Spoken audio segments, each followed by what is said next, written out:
Pero ¿dónde configurabas la cámara virtual? Aquí. ¿Dónde configurabas el YouTube? Lo de YouTube. Ajá. Ajá. Pero en OBS. Ok, necesito por favor que cheques en YouTube y ya se Hola amigo, gracias. Sí, sí.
Ahí. Eso ya es mala señal. Pues van a subir video. Configurarlo. Ahí. Ya.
Vamos a dar inicio con el curso Conceptos Fundamentales de Diseño Sísmico basado en desempeño. Este curso se está llevando a cabo como parte de una colaboración y acercamiento entre el Comité de Edificios Altos y Tecnologías para el Control de la Respuesta Estructural de la Sociedad Mexicana de Ingeniería Estructural y la Facultad de Ingeniería de la UNAM, con el objeto de divulgar el conocimiento de vanguardia en lo referente a tecnología de control sísmico.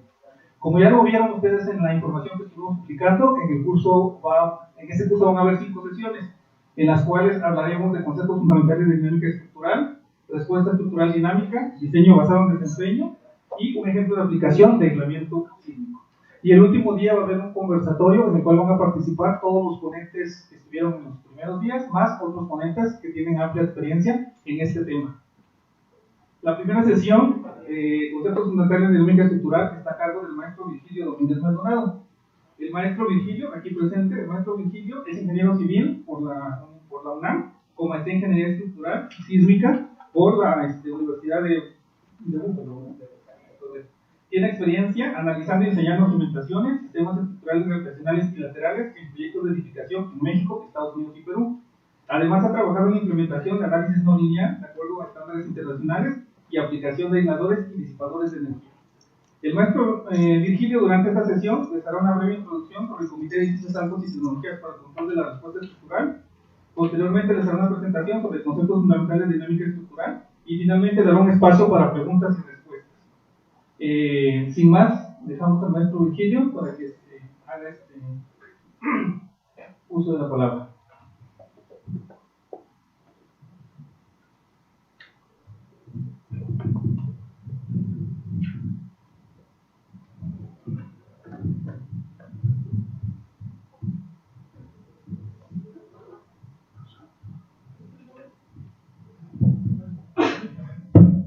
¿Qué tal? ¿Cómo están? Buenas tardes a todos. Como dijeron, yo soy Virgilio Domínguez, soy parte del Comité de Edificios Altos y Sistemas Innovadores. Básicamente la misión y la visión de este comité es dar a conocer el conocimiento sobre edificios altos y todos los sistemas de disipación pasiva que existen, dar a conocer el conocimiento, difundir las buenas prácticas, difundir el estado del arte y a su vez también ese conocimiento que se difunda, que se permee tanto en el gremio como también en las escuelas, ¿no? Que las escuelas, los posgrados son la base para, digamos, la implementación en la práctica. Estamos hablando con todos los ingenieros que mañana van a estar tanto en la academia como en la práctica, liderando los proyectos que van a venir en el futuro.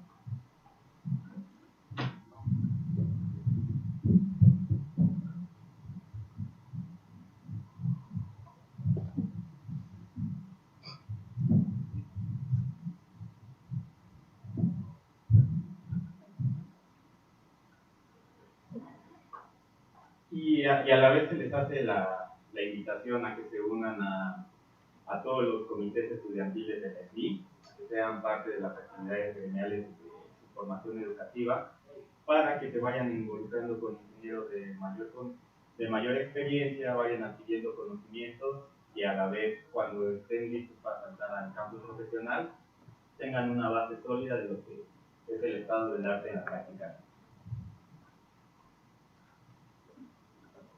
Bueno, ¿cuáles son los objetivos de esta sesión? Principalmente, como conceptos fundamentales de la dinámica estructural, los principales objetivos son proporcionar los conceptos fundamentales de la dinámica. En general, la presentación va a ir enfocada al diseño sísmico, aunque vamos a tocar algunos aspectos bastante relevantes para la respuesta dinámica por vientos. Vamos a determinar qué parámetros influyen en la determinación del periodo fundamental, que es una de los objetivos más fuertes que estudiamos dentro de la dinámica. Vamos a observar qué importancia tiene el cálculo de este periodo fundamental ante cargas dinámicas y vamos a correlacionar los efectos de los sísmicos y los efectos de viento para la respuesta estructural.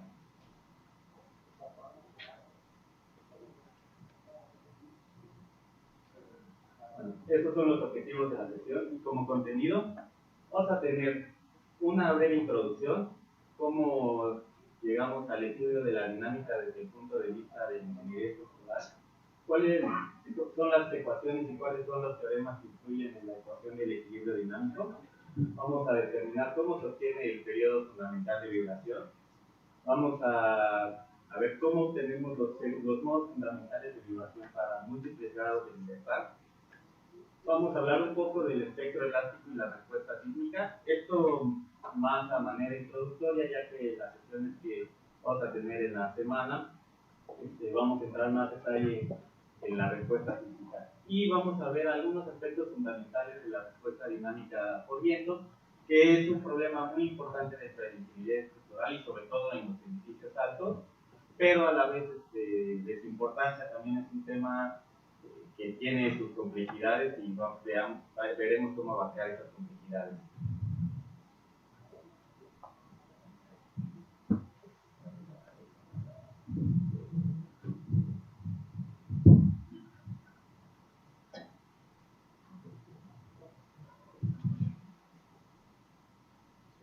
Bueno, vamos empezando. Entonces, antes de hablar de las cargas dinámicas, tenemos que definir y hablar un poco qué son las cargas estáticas. Las cargas estáticas obedecen a un patrón de carga cuya aplicación es independiente del tiempo. Esta va a ser, digamos, la definición más básica de cargas estáticas. Y por lo tanto, los efectos que causan y su solución también son independientes del tiempo. ¿Cuáles son las cargas estáticas más comunes que utilizamos nosotros en codificación? Tenemos cargas muertas, el peso propio de los materiales, que es el acabado, empujes del terreno que en general varían durante su proceso constructivo. Una vez que llegan al estado de reposo, los tenemos de manera constante. Y algunas cargas vivas. En esta parte hago énfasis en la palabra algunas, porque hay cargas vivas que se pueden estudiar desde el punto de vista dinámico. Algunas de las cargas activas que podemos tomar estáticas son pesos de muebles, pesos de contenidos, pesos que en general, aunque varían en el tiempo, dependiendo en qué instante los coloquemos en la edificación y en qué instante los quitemos, no van a generar una respuesta dinámica porque el tiempo en el que se aplican es relativamente largo. Y tenemos que los efectos estáticos dependen en la mayor medida posible de la rigidez del sistema y de la magnitud de la carga. En cambio, vamos a hablar en las siguientes diapositivas de las cargas dinámicas. Las cargas dinámicas van a obedecer a un patrón de carga cuya aplicación depende del tiempo. Entonces, en cargas estáticas, lo que vamos a tener para cargas estáticas va a ser un sistema estático. Si nosotros le ponemos una carga impuesta a este sistema estático, vamos a tener una respuesta. Esta respuesta es una fuerza restauradora, que es la rigidez del sistema. Con esto, ¿qué estamos logrando? Estamos logrando el equilibrio estático del sistema. Ante grandes deformaciones, si pudiera ser el caso, estas cargas estáticas van a generar algún grado de no linealidad. Inclusive, aunque tengamos algún grado de no linealidad, nosotros podemos tener una rigidez equivalente para este sistema no lineal. Pero en general, en la mayoría de los casos, vamos a tener una respuesta ante pequeñas deformaciones, lo que se conoce un sistema lineal. Y en los sistemas lineales, como lo hemos venido estudiando desde los primeros semestres de licenciatura, el desplazamiento es completamente proporcional a la fuerza que se le aplica al sistema y nos vamos a mover bajo una sola pendiente, que es la rigidez del sistema.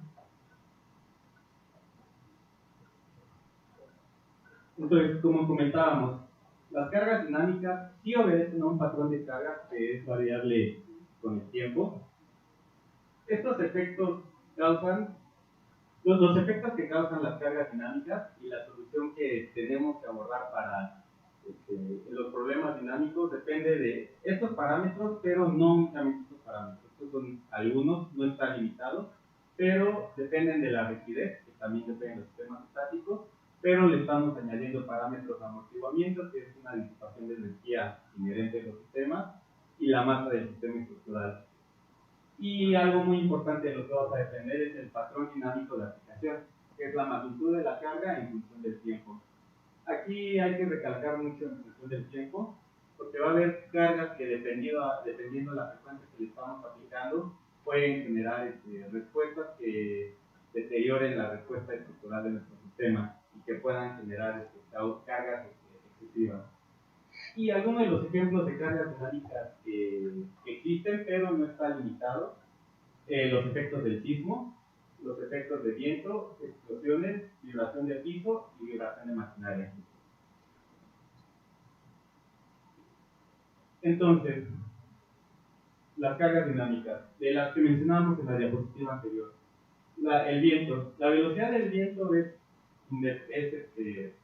variable con el tiempo, no siempre vamos a tener una carga de viento constante, sino en periodos de quietud vamos a tener una carga de viento prácticamente cero, y en periodos de tormenta, en periodos de huracanes, vamos a tener una frecuencia espectral de las cargas de la velocidad de viento. Y esta velocidad de viento, que es variable, a su vez va a generar cargas dependiendo de la aerodinámica de la estructura. Y a su vez, la velocidad de viento varía con la altura del edificio, entonces se vuelve un problema bastante complejo. En explosiones, quizás aquí en México no hablemos mucho de explosiones, pero en otros países el tema de explosiones, de ataques, es una preocupación constante en cuanto a la respuesta dinámica. ¿Por qué? Porque tenemos un sistema que está completamente en equilibrio y de repente le añadimos una onda de choque. Esta onda de choque en general tiene características de un movimiento de pulso. Es algo que tenemos una respuesta cero, una respuesta pico y volvemos a una respuesta cero. Y digamos, un dato curioso, los amortiguadores que usamos hoy en día, los amortiguadores viscosos, tienen un origen en la protección contra explosiones. En general fueron desarrollados durante el periodo de la Guerra Fría. Uno, para proteger plataformas de lanzamiento, que cuando sale un misil intercontinental, pues genera un impacto bastante fuerte en sus bases. Entonces era para proteger esos efectos de pulso y también proteger estructuras militares muy importantes. Vamos a tener efectos más cotidianos, la maquinaria. Esto es algo que pasa todos los días y lo tenemos en un gran número de edificaciones. La maquinaria genera vibraciones dependiendo la frecuencia de los motores, que son las revoluciones. Estamos hablando de motores de 500, 1000, 5000 revoluciones en equipos de aire acondicionado, equipos de refrigeración, equipos de bombeo. Y en general estos efectos se suelen resolver de manera local. A la próxima vez que vayan a alguna azotea de algún edificio grande, fíjense en las bases de los equipos, van a ver que tienen algunos resortes y algunas gomas. En general estos resortes se calibran para sacar de las frecuencias naturales de la maquinaria y evitar que se transmita una vibración que sea molesta en las edificaciones que ocupamos. Sismo, que básicamente es el movimiento del terreno, y esta parte lo voy a dejar hasta este punto porque vamos a dar en el resto de diapositivas sobre el sismo y me voy a pasar a vibración de piso. Este es un efecto dinámico que también es de bastante importancia. En general, en edificios tanto de oficinas, residenciales como centros comerciales, es algo que se estudia cuando estamos diseñando sistemas de piso, en especial el sistema de piso de acero. ¿Por qué? Los sistemas de piso de acero son muy ligeros y su rigidez es relativamente baja contra sistemas de piso de concreto. Pues el efecto de caminar, la frecuencia en que caminan las personas, puede provocar una respuesta dinámica que pues en general puede llegar a ser molesta, ¿no? Todos hemos estado en algún centro comercial que de repente estamos parados y sentimos este ligero movimiento, ¿no? En general, estudiamos la vibración del piso para evitar que este movimiento esté bajo parámetros que sean imperceptibles o lo más imperceptibles posibles para la condición humana. Y bueno, vamos a pasar a la introducción. Vamos a hablar un poquito de un tema un poco teórico, que es la importancia de la dinámica estructural. En general, el estudio desde el enfoque de vista de la dinámica es relativamente nuevo, tiene menos de 120 años. ¿Y cómo surgió? En 1908 hubo un sismo en Italia, en la región de Reggio Messina, Este sismo pues causó devastación, causó algunas muertes, entonces se armó un comité de parte del gobierno italiano para estudiar cómo se podrían mitigar los efectos del sismo. Entonces, el profesor Modesto Panetti, que en ese tiempo era profesor de mecánica aplicada, no necesariamente de ingeniería estructural, propuso que los sismos en las estructuras tenían un problema de dinámica, pero él también decía que era un problema muy complejo de resolver. ¿Y por qué? Porque a pesar de que ya existía en este tiempo el cálculo, ya se conocían sobre ecuaciones diferenciales, muchas de las soluciones a las ecuaciones diferenciales que hoy tenemos tabuladas en nuestros formularios, nuestros textos de matemáticas avanzadas, las fuimos determinando con el tiempo, las fuimos derivando incluso hasta de manera computacional. Entonces, en una época donde no había capacidad de cómputo, la capacidad de cómputo era prácticamente nula, cualquier problema que involucraba ecuaciones diferenciales pues era extremadamente complejo. Y bueno, lo que propuso es que después podía hacer una simplificación. Como era un problema de dinámica, ese problema dinámico se podían hacer simplificaciones para tratarlo como un problema estático. Y este problema estático se propuso proponer la carga como una fracción del peso, y él le quiso denominar coeficiente sísmico, que es muy ampliamente conocido el día de hoy. De esta investigación de Modesto Panetti, Arturo Danuso, también italiano, publicó un artículo con estos hallazgos de Panetti y dijo cómo se podrían integrar este coeficiente sísmico, esta fracción de la gravedad, en el diseño estructural.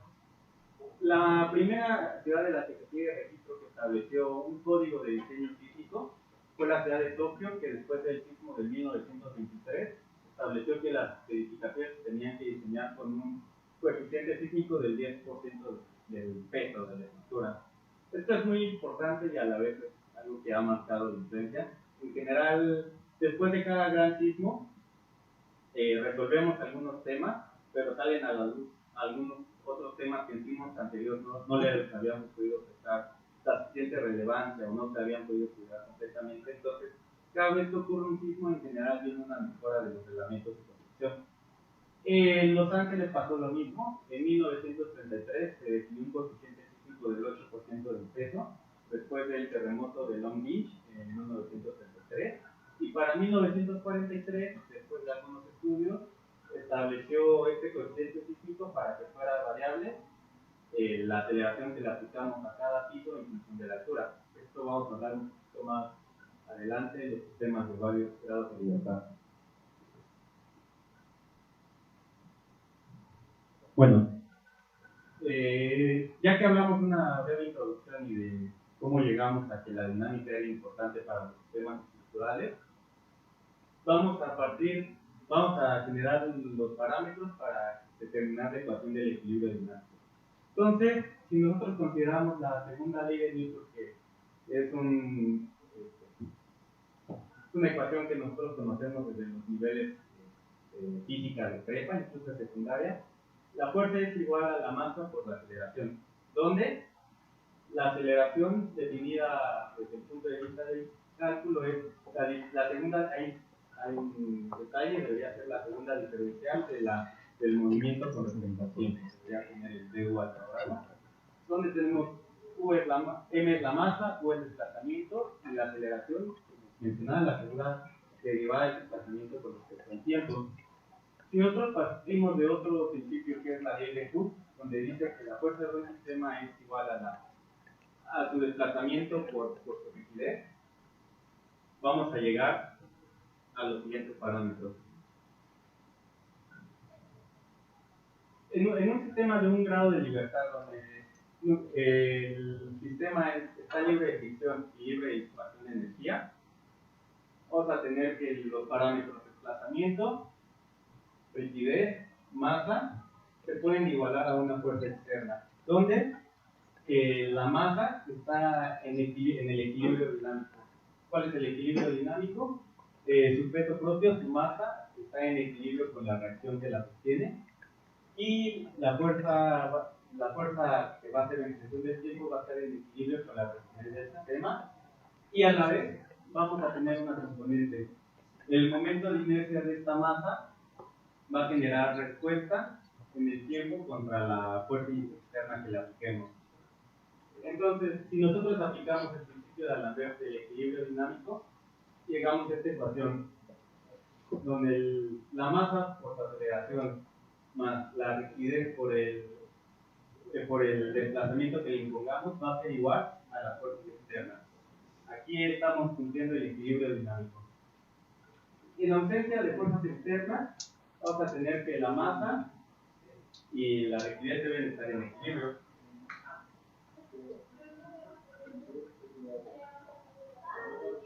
Y aquí, digamos, antes de que me case de diapositiva, estamos igualando el sistema a cero. Pareciera que si estamos igualando el sistema a cero se hace una solución trivial. Sin embargo, dentro de esta solución trivial va a salir un concepto muy importante que es el periodo fundamental de negación. ¿Qué pasa? Los sistemas en la realidad no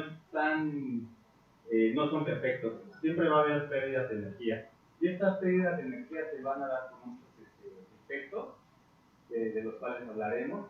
Entonces, si nosotros sabemos que existe un mecanismo para la disipación de energía, vamos a decir que este mecanismo de disipación de energía es la fuerza de disipación es igual a una constante de amortiguamiento que en este caso ya llamaremos U por la velocidad, que la velocidad definida desde el punto de vista de cálculo es la primera derivada del desplazamiento con respecto al tiempo. Entonces, considerando que va a haber una pérdida de energía, la ecuación del equilibrio dinámico para cualquier sistema estructural se puede definir como la masa por aceleración más la constante de amortiguamiento por la velocidad del sistema más la rigidez del sistema por su desplazamiento. Todo esto va a ser igual a las cargas externas. Y como veíamos en el diagrama anterior, teníamos la ausencia del amortiguamiento. En este caso ya lo estamos incluyendo. Y este amortiguamiento va a responder y va a equilibrar de manera dinámica todos los efectos de las cargas externas que impongamos.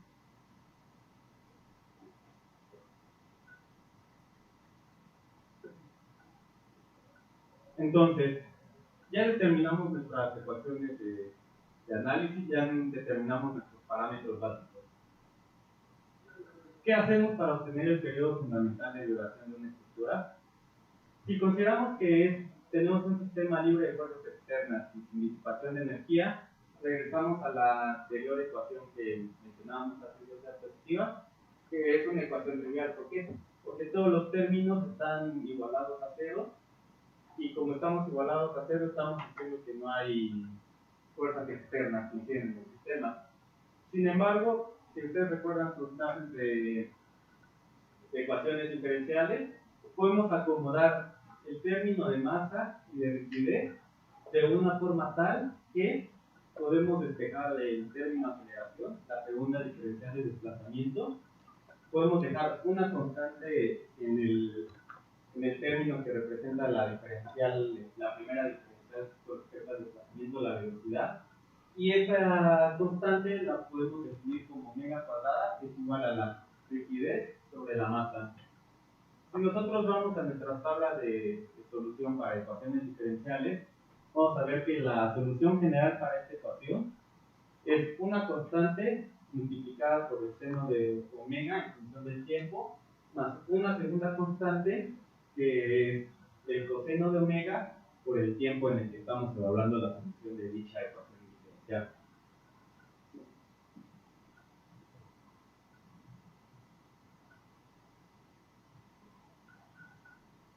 Entonces, si nosotros definimos que vamos a tener un desplazamiento inicial U0, llámese cualquier constante, y vamos a tener una velocidad inicial U0 dividida sobre omega, nosotros podemos replantear la ecuación anterior como la velocidad sobre omega por el seno de omega en función del tiempo, más el movimiento inicial multiplicado por el coseno de omega por el tiempo en que estemos evaluando esta función.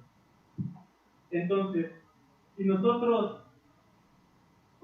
observamos esta gráfica y definimos el desplazamiento inicial como un desplazamiento inicial arbitrario y una velocidad inicial como una velocidad inicial arbitraria, vamos a tener un movimiento sinusoidal. Este movimiento sinusoidal va a tener una característica que va a tener cierta retroactividad en el tiempo. ¿A qué me refiero con retroactividad? Que una vez que iniciemos este movimiento, se va a repetir a sí mismo una y otra vez en ausencia de disipación de energía y en ausencia de otras fuerzas externas que le queramos imponer. Entonces, nosotros podemos obtener varios parámetros de importancia. El primero va a ser la amplitud de la vibración libre. El segundo va a ser la deformación pico, que la deformación pico la vamos a obtener en la velocidad cero. ¿Por qué? Porque al tener velocidad cero tenemos una pendiente cero. Esa pendiente cero se transforma en un máximo para la diferencial que viene detrás. ¿Es correcto? Y para la deformación cero vamos a tener la velocidad máxima, que es lo mismo, ¿no? Si nosotros diferenciamos un inicio y ahora integramos, cuando esa integración sea igual a cero, vamos a obtener la velocidad pico. Y aquí aparece un término muy importante. Vamos a tener que la frecuencia circular completa, una vuelta, digamos, sinusoidal en este sistema, va a ser conocido como el periodo T. Entonces, de lo que habíamos determinado aquí, donde omega al cuadrado es igual a la incidez sobre la masa, nosotros podemos reacomodar esto, como lo estoy haciendo de este lado, y despejando el cuadrado que teníamos en omega previamente, nos va a quedar que es omega es igual a la rigidez sobre la masa, la raíz cuadrada de este término. Este término se le conoce como frecuencia circular. Y si se dan, este término carece de unidades, está en radianes. Si nosotros a este término le damos la periodicidad, definida como 2pi, aquí podemos aparecer la variable tiempo. Entonces, al definir esa variable tiempo, podemos definir que el periodo natural de vibración se define como 2 veces pi sobre la frecuencia circular.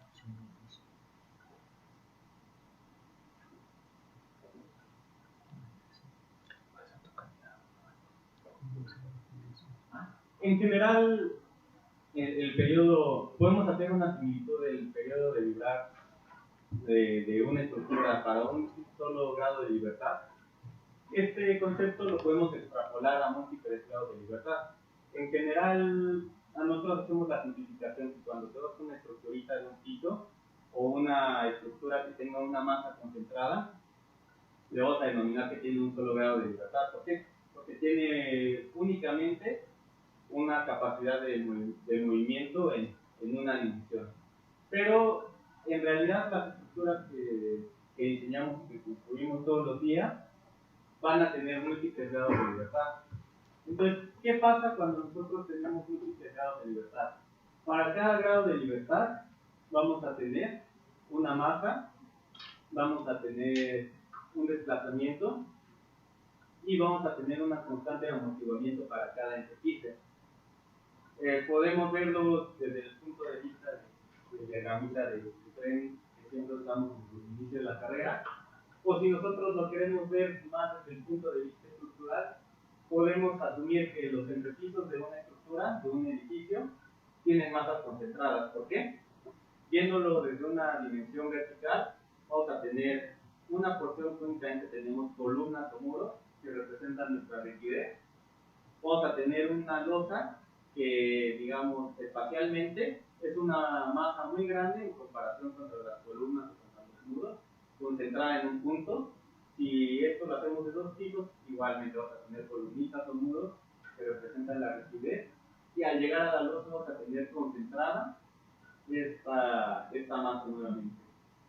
¿Por qué no considerar la masa independiente de las columnas?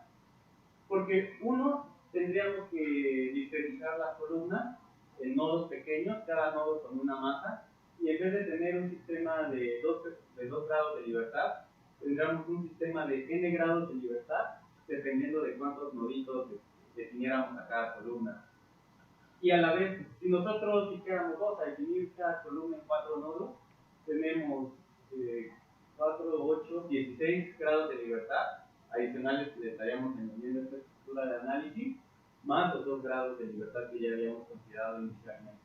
Entonces, esto nos daría que tendríamos en total 18 grados de libertad. Regresando un poco, ya definimos los grados de libertad de nuestra estructura.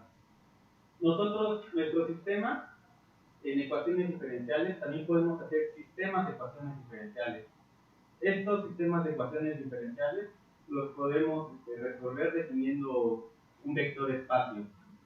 ¿Cuál va a ser nuestro vector espacio? Los grados de libertad que le decidamos poner a esta estructura o que determinemos que son asociados para su análisis. Entonces, si nosotros hacemos el mismo planteamiento de que el vector, la matriz de masas por el vector de aceleraciones más la matriz de rigideces, que eso, si recuerdan, es un término que se estudia en los cursos de análisis estructural, multiplicada por el desplazamiento, debe estar en el equilibrio dinámico. Podemos hacer el mismo sistema de solución, donde vamos a obtener que una constante que tiene múltiples soluciones porque estamos hablando de un sistema de ecuaciones diferenciales, una constante multiplicada por la masa va a ser suma con la matriz de rigideces y un vector, vamos a tener el equilibrio dinámico. Nosotros si esto lo reacomodamos, invertimos esta matriz, digamos para dejar este término lo pasamos por el otro lado y luego ese término que está en igualdad, invertimos la matriz de masas, vamos a tener que la inversa de la matriz de masas multiplicada por la matriz de rigideces por un vector phi, nos va a dar la igualdad a una constante omega por un vector phi. Este vector phi lo que va a representar son los modos de vibrar para estructuras con múltiples grados de libertad.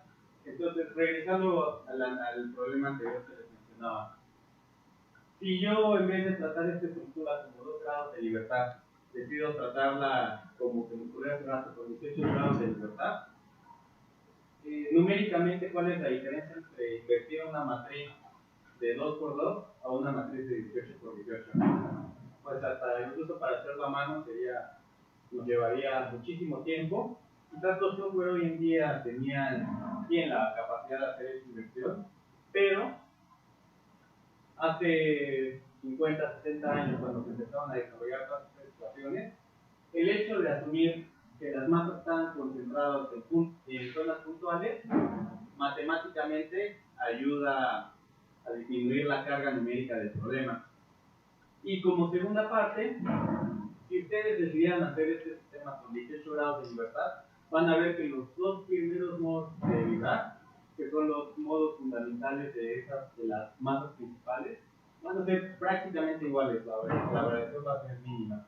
Entonces, ahí también meto en consideración algo que debemos de tomar en cuenta como ingenieros estructurales, que hay veces que nosotros tenemos la oportunidad de simplificar los problemas, y esta simplificación de los problemas nos permite una solución más limpia, más fácil de interpretar y con menos carga numérica.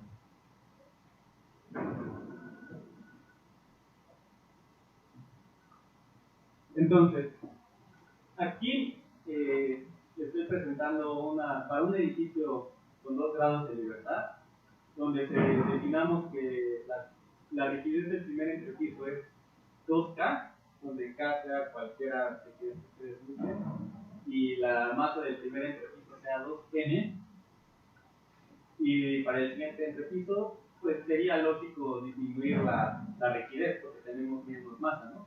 Pues llamémosle que al segundo entrepiso tiene una rigidez K, la mitad de la rigidez del piso de abajo, y una masa N, que pudiera ser una azotea, ¿no? Desocupada, con respecto a un piso de ocupación llena.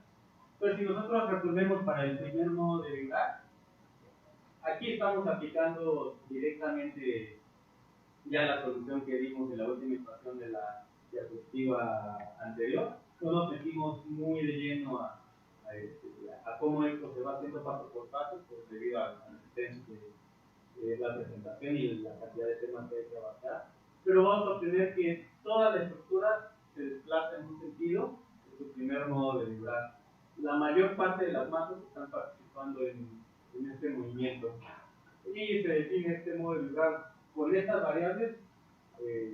Lo podríamos definir como la frecuencia circular para este modo en particular es K sobre 2 veces M, la raíz cuadrada de M.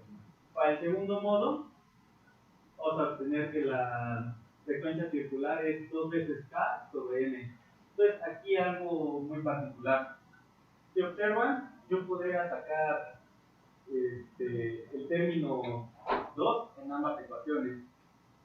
Si yo saco el término 2 en ambas ecuaciones y dejo K sobre M, la raíz cuadrada de eso como una constante, lo que voy a obtener es que aquí me va a dar la raíz cuadrada de 1/2 y ahí me va a dar la raíz cuadrada de 2 multiplicando esa constante.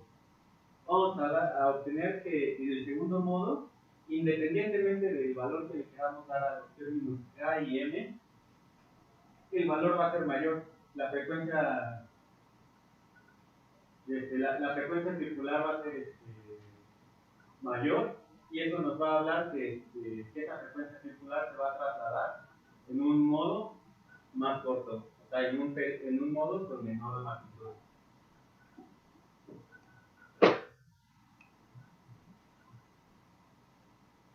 Y un tema antes de que salte de esta diapositiva, es un modo con menor magnitud. Si nosotros estudiamos el vector de solución modal, nosotros obtendremos que la participación de las masas en general siempre van a estar concentradas en el primer modo de vibrar. El segundo modo de vibrar va a dar una respuesta con un periodo menor, probablemente con aceleraciones mayores, pero con una participación muy baja de las masas. Entonces, como hay una participación muy baja de las masas, en general tiende a ser difícil ejecutar modos superiores, como se conoce. Si tuviéramos 3 grados de libertad, es un poco más complejo ejecutar el segundo y el tercer modo, a ejecutar el primer modo, donde tenemos la mayor parte de las masas participando. Y el segundo punto, si ustedes observan los valores, tenemos el desplazamiento modal, que el primer modo es 1 allá arriba y 1/2 digamos, entre piso central. Si nosotros hacemos una linearización de esto, nos va a dar que si tenemos 1, 1/2 y 0 abajo, tiene esto forma de un triángulo invertido, ¿no? La distribución de los desplazamientos modales. Entonces, de los que ya hayan llevado sus cursos de diseño estructural, en general la primera simplificación que hacen los reglamentos para estructuras pequeñas es ponerle un coeficiente sísmico al que le llamamos el método estático. Y el método estático, ¿qué tiene? Tiene una distribución triangular de las fuerzas.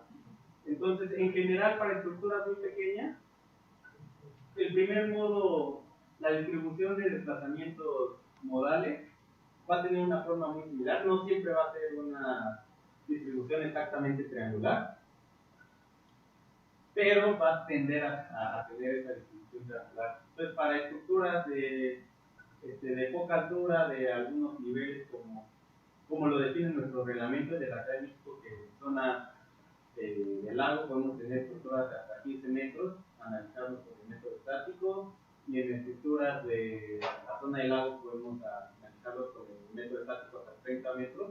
Ahí realmente, pues, como son edificios pequeños o que su altura en general va a obedecer que la respuesta esté concentrada en el primer modo. Un poco más adelante vamos a ver cómo el edificio es alto. El segundo modo es quien proporciona la mayor respuesta dinámica, o no la mayor parte, pero es muy importante considerar los efectos de estos modos superiores de la respuesta total de la estructura.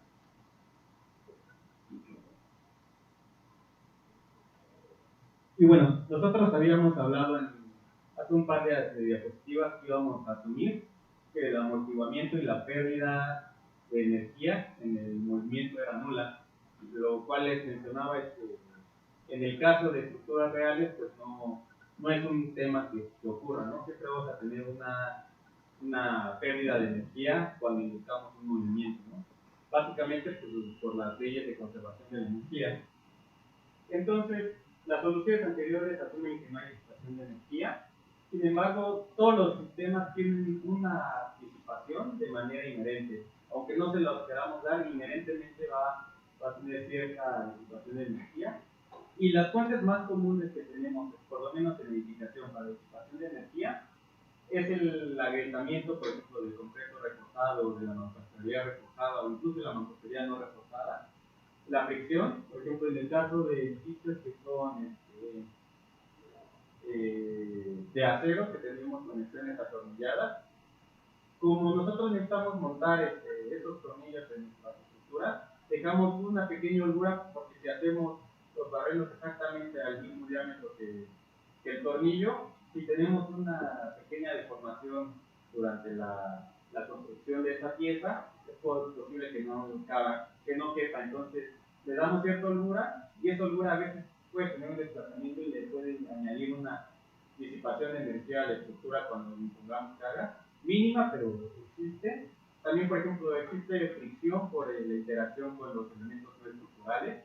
Por ejemplo, si estuviéramos en este auditorio y hubiera, digamos, un evento sísmico, la mayoría de la carga sería al sistema estructural lateral del edificio, llámese columnas o llámese muros de cortante, pero como tenemos algunos acabados, tenemos algunos muros que, aunque estén fijados para resistir las deformaciones de la estructura, van a tomar una carga, aunque sea pequeña, pero la van a tomar. Entonces, esa carga puede generar fricción entre materiales o puede generar, digamos, algún tipo de esos materiales que también se vuelve una disipación de energía.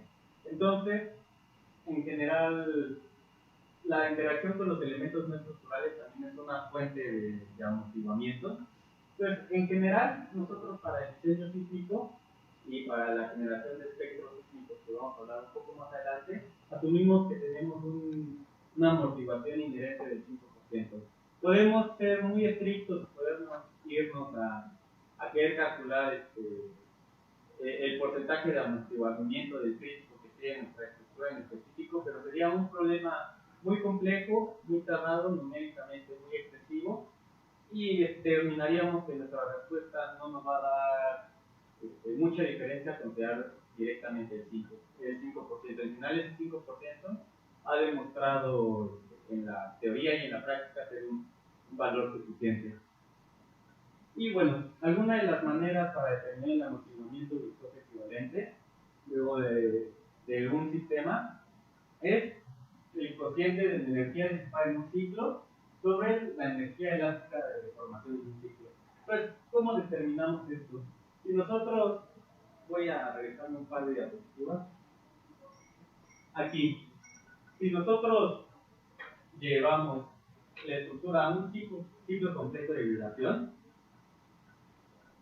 la llevamos a su máxima deformación 0, deformación en el sentido contrario y nuevamente deformación 0, estaríamos haciendo, si ese movimiento lo plasmamos en un sistema, en una gráfica de formación fuerza, vamos a llevarlo primero en el término de rigidez, vamos a llevar al máximo desplazamiento, regresamos al desplazamiento 0, lo llevamos al máximo desplazamiento negativo y desplazamiento 0. Entonces ahí hicimos en un movimiento sinusoidal una energía elástica, ¿no? Que es ese triangulito que está indicado en esta gráfica. 4 veces pi por energía elástica. ¿Por qué? Si nosotros hacemos la integración de esa curva sinusoidal, esa integración es 4 veces pi. Y la energía disipada en un ciclo, nosotros podemos graficar cómo va evolucionando esa energía si hacemos un método experimental. Y con esa gráfica, si quisiéramos algún método experimental, obtenemos la integral de esa gráfica, obtenemos el área dentro de ese círculo, o la forma que ustedes se quieran llamar, vamos a obtener la energía disipada en un ciclo. Entonces, si comparamos esta energía que se disipa en un ciclo contra la energía que necesita la estructura para formarse de ese ciclo, vamos a poder obtener el coeficiente de amortiguamiento. Y esta fórmula para este curso es muy importante que se la tomen en cuenta, porque este principio se mantiene de forma muy similar para estructuras que tienen aislamiento de base o estructuras que tienen disipación suplementar. ¿Por qué? Porque vamos a llevar a la estructura cierta energía que es dependiente de las fuerzas internas y el desplazamiento de la estructura, y lo que vamos a estar buscando es maximizar esta energía que se pierde, y esta energía se puede quedar en los amortiguadores, en el calentamiento del fluido viscoso, o si son amortiguadores histeréticos, en la fluencia del material que tienen los amortiguadores. En el caso de los aisladores, si son de pendulares, se queda en la superficie de fricción, generando un aumento de temperatura en la superficie de fricción. Si es aisladores con núcleo de plomo, este núcleo de plomo, al tener movimiento, se empieza a fundir, empieza a hacerse líquido, y ese proceso de irse de sólido a líquido, de perder rigidez, genera un cambio de temperatura y por lo tanto energía que se queda dentro del núcleo de plomo. Entonces, nosotros para los cálculos que habíamos hecho anteriormente, habíamos dicho que nuestro sistema estaba libre de disipación de energía y que estaba libre de fricción, lo cual pues tampoco es cierto, pero tenemos que hacer simplificaciones matemáticas. Entonces, el periodo en realidad sí tiene cierta variación en función del amortiguamiento que le metamos, pero lo que va a pasar es que para los rangos comunes de los sistemas estructurales que manejamos, que es entre 0 al 20% del amortiguamiento del crítico, en realidad el cambio que hay entre el periodo no amortiguado con respecto al periodo amortiguado es prácticamente nulo. Cuando empezamos a tener, digamos, más allá del 30% del amortiguamiento, ahí sí ya podemos inducir algún cambio, alguna variación en el periodo de vibrar. ¿Por qué? Seguramente se hablará mañana sobre la vibración forzada y sobre la vibración libre. Entonces, hay un punto en que la vibración se vuelve, podemos emitir que esa vibración, si tenemos un amortiguamiento muy bajo, esa vibración va a tener varios ciclos antes de que se equilibre. Si tenemos un amortiguamiento extremadamente alto, ni siquiera vamos a lograr un movimiento dinámico. Lo que vamos a lograr es que se le va a imponer una fuerza, y en cuanto le impongamos esa fuerza, se va a disipar, debido a la gran cantidad de amortiguamiento. Que es básicamente si nosotros, por ejemplo, tuviéramos un péndulo, y a ese péndulo le amarramos, por ejemplo, una tabla muy grande, ¿no?, que tenga mucha superficie de viento, y la empujamos, es tan grande la superficie de viento que va a amortiguar el movimiento, va a ir en sentido contrario y ni siquiera va a vibrar. Probablemente la empujemos y regrese al equilibrio. Entonces, ahí está, digamos, la dependencia del periodo amortiguado contra el periodo no amortiguado. Entonces, lo que les comentaba, los códigos de construcción asumen un amortiguamiento inherente del 5%, y en estructuras de aislamiento, con aislamiento de base, sistemas de disipación, el amortiguamiento puede tener rangos hasta el 30% del crítico. En general se trabaja muy bien en estructuras amortiguadas con rangos del 20 al 25, 30%. Se puede tener rangos mayores al 30%, ya hay cierta incertidumbre numérica, y en general los códigos, por ejemplo, el AC7, se pide que si tienes más del 30% del amortiguamiento, te vayas a métodos más complejos como un análisis no lineal tipo historia. Entonces, hasta el momento ya hablamos de múltiples modos de vibrar, cómo estos múltiples modos de vibrar se pueden evaluar, cómo se pueden obtener. Ya hablamos del amortiguamiento. Ahora vamos a hablar un poco de las fuerzas externas, que vamos a imponer sobre nuestra estructura. Entonces, tanto el periodo como el amortiguamiento influyen en la respuesta dinámica de la estructura. Las excitaciones externas también tienen un rango de frecuencia, que es lo que mencionaba. Por ejemplo, los sismos van a tener cierto rango de frecuencia. En general, los sismos van a tener respuestas rápidas, digamos, van a ser movimientos súbitos del terreno. El viento no necesariamente, el viento tiene respuestas más largas, sopla como que se mantiene sostenido y regresa a una racha, ¿no? Entonces es un movimiento más suave. Es, por ejemplo, cuando se suelta una lona, ¿no? Una lona nunca está así, cuando se suelta, a menos de que sean porciones muy pequeñitas. Si una lona completa se suelta, va a parecer como una vela de barco, ¿no? Con un movimiento muy suave. Si nosotros evaluamos la respuesta dinámica de la maquinaria, pues lo que mencionamos, puede tener, un equipo de aire acondicionado puede tener 1000, 2000, 5000 revoluciones por segundo, 5000 ciclos en un solo segundo. Es una frecuencia muy distinta al viento o al sismo, como mencionábamos. Entonces, dependiendo de cuál sea la relación entre la frecuencia que le estamos imponiendo las cargas externas y la frecuencia natural de nuestro sistema, nosotros vamos a tener una respuesta dinámica. Entonces, si nosotros le ponemos en ausencia de amortiguamiento, si nosotros decimos que la frecuencia con la que les voy a poner la excitación externa y la frecuencia del sistema coinciden completamente, se ocurre el fenómeno al que llamamos resonancia. Como ambas frecuencias se excitan mutuamente, lo que va a hacer es que la respuesta del sistema va a generar una amplificación que tienda hacia el infinito. Por ejemplo, aquí se grafican distintos valores de amortiguamiento del 1%, del 10%, del 20% y del 70%. Entonces, no vemos la respuesta contra amortiguamiento cero. ¿Por qué? Porque esto matemáticamente se vuelve un límite donde sube hasta el infinito. Entonces, nosotros nos interesa que nuestras estructuras tengan amortiguamiento. ¿Por qué? Porque en caso de que tengamos respuestas cercanas al periodo con el que sabemos que van a incidir nuestras fuerzas externas, el amortiguamiento lo que nos va a ayudar es a disminuir la respuesta. Por ejemplo, aquí se ve, si tenemos un amortiguamiento del 1%, todavía se sigue saliendo la respuesta dinámica en nuestra gráfica, ¿no? Un amortiguamiento del 10% va a amplificar la respuesta aquí no se alcanza a ver muy bien, pero estas aceleraciones, la respuesta de aceleraciones la va a amplificar en 5 veces, igual a la respuesta en velocidades y la respuesta en desplazamientos.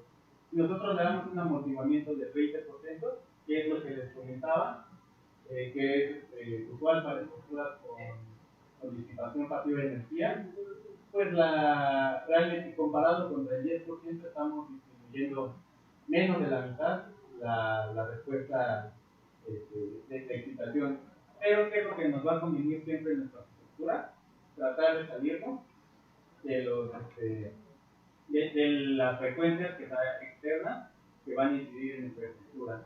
Y como algunos datos que hay que mencionar aquí, cuando tenemos frecuencias cortas, son periodos circulares largos, que diga, cuando tenemos frecuencias altas, que son periodos bajos, en general, esta zona se le llama la zona dominada por aceleraciones.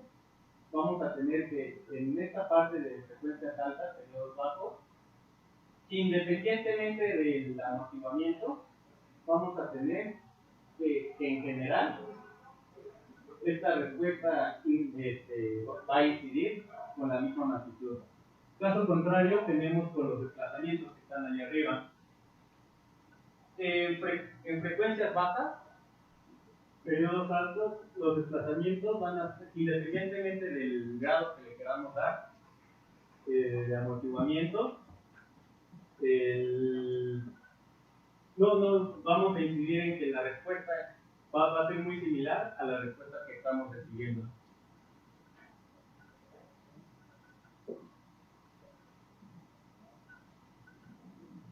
Y bueno, ya que sabemos cómo incide la frecuencia de las cargas externas, cómo incide la masa, cómo incide la rigidez en los sistemas y qué importancia tienen los periodos fundamentales. Podemos pasar al siguiente tema, que ya es una introducción que ya va mucho más enfocada a los temas que vamos a ver más adelante, que es el espectro elástico y respuesta sísmica. Entonces, aquí es una gráfica del libro de Chopra, donde se están poniendo los acelerogramas de distintos sismos que han ocurrido a nivel mundial. Algunos muy potentes, por ahí debe estar el de Chile, en 1985, el terremoto de San Fernando en el 71, el de Northridge en Los Ángeles, y por acá tenemos hasta abajo el acelerograma del sismo de 1985 aquí en la Ciudad de México. Si se dan cuenta en cuanto a magnitud, pues esta magnitud en aceleraciones del terreno no es tan alto, anda del orden de 0.2, 0.3 G, pero debido a las condiciones tan particulares que tenemos de terreno, hasta parece una frecuencia sinusoidal, ¿no? Pareciera que hubiéramos graficado la función seno a propósito. Entonces, edificios que estaban cercanos a esta frecuencia natural recibieron una amplificación fuertísima. Y en general, aunque los otros movimientos de terreno parezcan más erráticos, parezcan que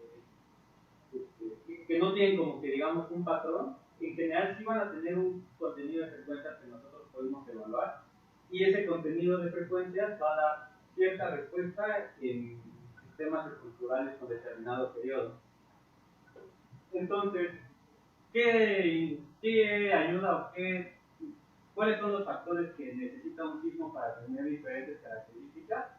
Primeramente, algunas de las características son el tipo de falla, si es de subducción, si es de deslizamiento, a qué profundidad ocurre. No es lo mismo que un sismo ocurra a 1 kilómetro de profundidad, como por ejemplo los sismos que pasaron creo que en mayo aquí en la Ciudad de México, en esta parte de poniente, que fueron 1 kilómetro de profundidad, una magnitud muy baja, pero fue un golpe medio fuerte para la gente que vivía cerca. En cambio, la gente que vivía hacia el oriente de la ciudad ni siquiera lo percibió. Entonces ahí está la falla, profundidad, magnitud, distancia al epicentro en que nos encontremos.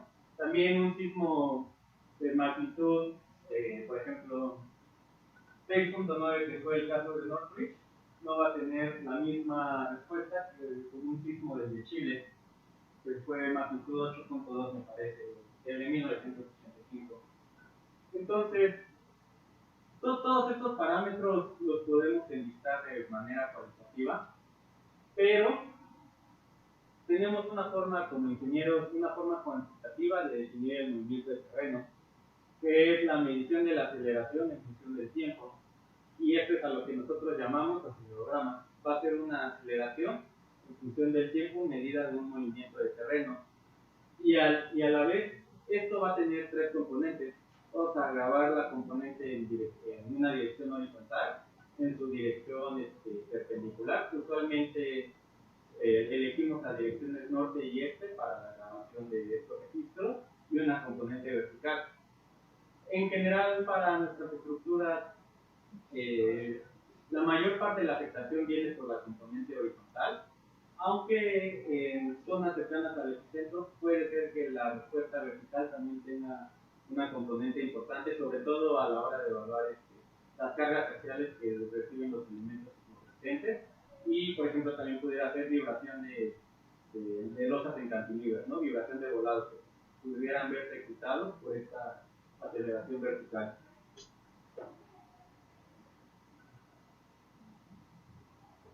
Entonces, como mencionaba anteriormente, un sismo tiene un contenido de frecuencia diferente, y para cada sistema estructural, como cada sistema estructural también a la vez es diferente, vamos a tener que para cada sistema estructural con un rango de frecuencia distinto, vamos a tener una respuesta distinta. Entonces, aquí tenemos un movimiento de terreno registrado, un acelerograma. Tenemos nuestra aceleración en función del tiempo. Si nosotros determinamos la respuesta estructural de un sistema con un periodo de 0.5 segundos, vamos a tener que la respuesta de aceleración pico va a ser, ahí está indicada, de 1.09 G. Si nosotros tenemos un sistema estructural con un periodo de 1 segundo, vamos a tener que la respuesta pico para este acelerograma es el punto 61 G. Y nosotros tenemos una estructura muy flexible, que pudiera ser una estructura muy pesada, una estructura de mucha altura, y tenemos con un periodo natural de 2 segundos, vamos a tener que la respuesta es el punto 91 G. Entonces, si nosotros todo esto, evaluación la podemos hacer para cada periodo. Entonces nosotros computacionalmente nos podemos proponer resolver la ecuación del movimiento para esta función de aceleración con el tiempo. Entonces podemos resolver para, ya que les ocurre, punto 1, punto 2, punto 3, punto 4 segundos, así sucesivamente, hasta un rango que consideremos suficiente. En general, de 5 a 10 segundos son los rangos en los que generamos los espectros. Y vamos a obtener el espectro de respuesta de un sismo. Este espectro de respuesta nos va a decir, este sismo tiene este contenido que excita la frecuencia. Entonces, en general, si yo tuviera una estructura de punto 2, punto 5, punto 3 segundos, va a tener una respuesta, una aceleración bastante fuerte. Si yo tuviera una estructura de 1 segundo en el lugar donde se situó este sismo, nuestra aceleración ya no va a ser tan fuerte. En cambio, si yo tuviera una estructura, un edificio muy alto, cercano a la ocurrencia de este sismo, pues mi aceleración es ya relativamente baja comparado contra los periodos cortos.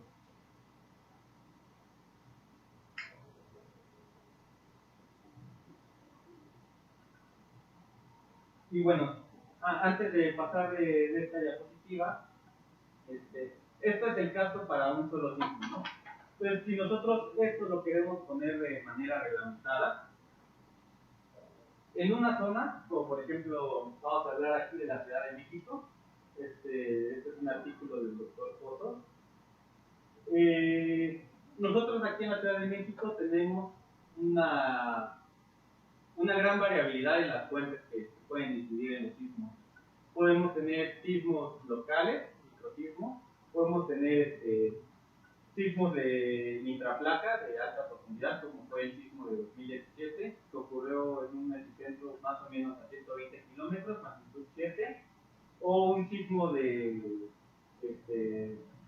subducción que ocurren en la costa, que tienen mayores magnitudes, pero tenemos una distancia al epicentro mayor, lo cual nos ayuda a atenuar un poco la incidencia de las ondas y la magnitud de las aceleraciones. Entonces, lo que se hace, este es un tema que no me gustaría dejarlo suelto, pero tampoco lo vamos a explorar más allá. Se hace una desagregación del peligro sísmico, se estudia de todas las fuentes que están cercanas a un lugar, se obtiene la probabilidad que exista un sismo de determinada magnitud. Entonces, por ejemplo, esta parte es lo que más tengo a la mano. Aquí estamos hablando que a 200 kilómetros, 250 kilómetros, para un periodo,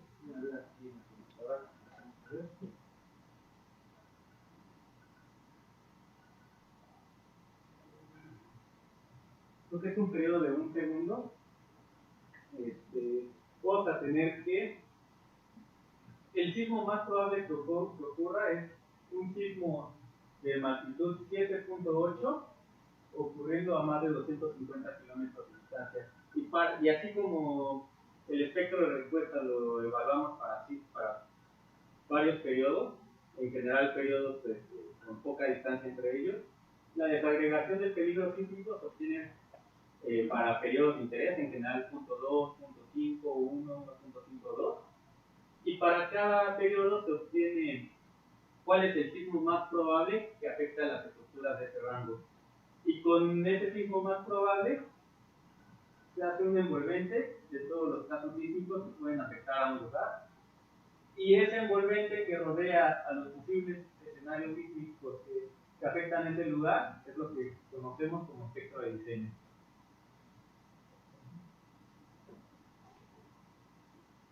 Entonces, hasta aquí ya hablamos a una introducción de la dinámica estructural, hablamos un poco a una introducción a la ingeniería física, hablemos un poquito de las aplicaciones. Este es un proyecto que en general podríamos llamarle que tiene un grado de libertad prácticamente, porque abajo tenemos muros de estacionamiento y sótanos, y arriba tenemos una parte que está suelta por marcos y por muros de concreto. Entonces prácticamente toda la parte de arriba responde. Entonces podríamos llamarle que en cada dirección solo tiene un grado de libertad, y entonces nosotros le metemos una señal sísmica. Este es un análisis tiempo-historia. Entonces este fue el periodo, el rango de frecuencias que le metimos a esta estructura. Este es el espectro de respuesta para los sismos que metimos para el análisis. Si se dan cuenta, hay un pico más o menos como por ahí de 0.1 segundo, 0.2 segundos en cuanto al contenido de frecuencias de este sismo. Entonces, lo que nosotros hicimos aquí por interés fue definimos un nodo de control en la azotea al centro de la estructura, y este nodo de control le hicimos su procesamiento de frecuencia, y cuando realizamos el procesamiento de frecuencia de ese nodo de azotea, lo que nos dio es que se sigue conservando un poco la respuesta pico del terreno, la respuesta de incidencia que nos da el sismo, pero la mayor parte, la aceleración, el desplazamiento se excita alrededor del punto 5. Nosotros habíamos determinado mediante los análisis convencionales, el análisis modal espectral, que que el periodo de esta estructura da más o menos 400.477.46.47, y lo que lo que obtuvimos aquí es que la respuesta se da en el periodo fundamental. Entonces, sin meternos, digamos, mucho en aspectos más teóricos o en temas ya de diseño por desempeño, en las ecuaciones que implican esta solución, en general, para una estructura ya, un caso real, obtuvimos que la respuesta se amplifica siempre alrededor del periodo natural. Y coincidentemente, tenemos aunque la respuesta pico del terreno no está en punto 5, obtuvimos que en punto 5 todavía seguimos teniendo un contenido de aceleraciones muy fuertes por parte del terreno. Entonces, ahí, con respecto a la aceleración que tenemos en un periodo cero, se amplifica la respuesta aquí aproximadamente 5.5 veces.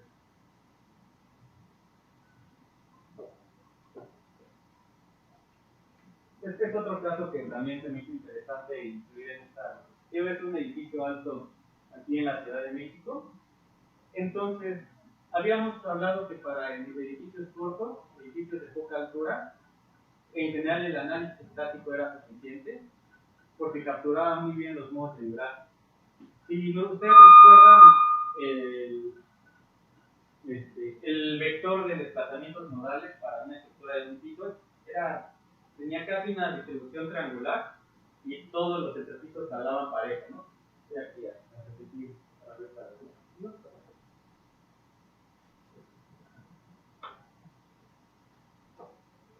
Entonces, si ustedes observan, pongan atención a cómo va respondiendo la estructura con respecto al registro de terreno. Si ven como que está un espagueti en las zonas centrales, ¿no? Como que en vez de dar un latigazo arriba, ¿sí? Pero si se dan cuenta, como que al centro de la estructura hace ciertos latigueos, ciertos movimientos. Entonces nosotros, cuando obtuvimos el contenido de aceleraciones de todos los entrepisos, obtuvimos que no era una respuesta triangular, no se distribuían de forma triangular las oscilaciones en un edificio alto.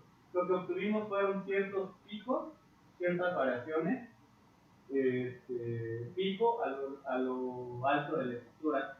Y cuando nosotros sobrepusimos este contenido de aceleraciones en el análisis contra los vectores de desplazamiento del análisis modal espectral, obtuvimos que en los modos superiores había muy buen match entre la aceleración de entrepiso y los vectores de desplazamiento del análisis modal. Claro, por supuesto, nuestro modo fundamental era el latigueo de esta parte de arriba porque teníamos una pérdida de rigidez y de masa considerable después del piso 20. Entonces, realmente la aceleración más fuerte sí ocurre en este latigueo de la azotea del modo fundamental, pero no son nada despreciables la contribución de los modos superiores. Esto fue el caso de un edificio alto.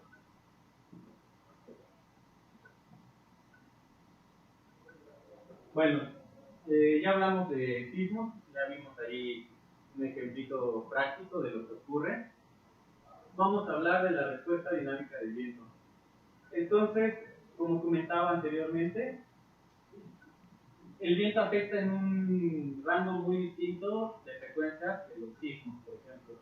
Entonces, en general, lo que les mencionaba, el viento es un movimiento suave, y cuando nosotros vemos que alguna carpa o algún pedazo de, por ejemplo, una ropa que está en tendedero, cuando está moviéndose con el viento, es un movimiento suave.